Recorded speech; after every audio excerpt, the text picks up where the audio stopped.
चलो। श्री सत्यनारायण भगवान की जय। लक्ष्मी नारायण भगवान की जय। श्री सूत उवाच हे शेष मुनियो, अब मैं पुनः आगे की कथा कहूँगा, आप लोग सुने। प्राचीन काल में उल्लेखामुख नाम का एक राजा रहता था। वह जितेंद्रिय सत्यवादी अत्यंत बुद्धिमान था। वह विद्वान राजा प्रतिदिन देवालय जाता और ब्राह्मणों को धन देकर संतुष्ट करता था। कमल के समान मुख वाली उसकी धर्मपत्नी एवं शील, विनय, सौंदर्य आदि गुणों से संपन्न थी।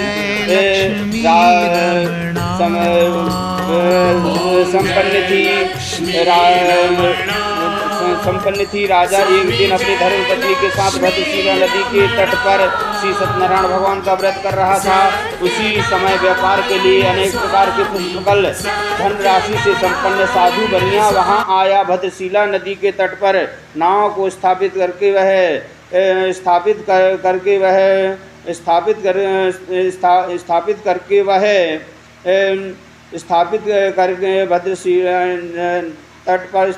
वह राजा के पास गया और राजा को उसमें व्रत में दीक्षित देकर विनय पूर्वक पूछने लगा।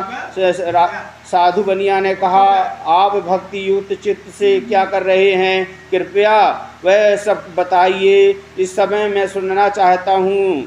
साधु बनिया बोला कि हे साधु बनिया, राजा बोले कि हे साधु बनिया, पुत्र आदि की प्राप्ति की कामना से अपने बंधु वर्गों तथा पारिवारिक जनों के साथ में अतुल तेज संपन्न भगवान विष्णु जी का व्रत एवं पूजन कर रहा हूँ। राजा की बात सुनकर साधु बनिया ने आदर पूर्वक कहा, राजन, आप इस विषय में आप मुझे सब कुछ विस्तार पूर्वक बताइए। आपकी कथा अनुसार मैं व्रत एवं पूजन करूंगा। मुझे भी संतान की प्राप्ति नहीं है, इससे अवश्य ही मुझे संतान की प्राप्ति होगी। ऐसा विचार करके वह व्यापार से निवृत्त हो अनंत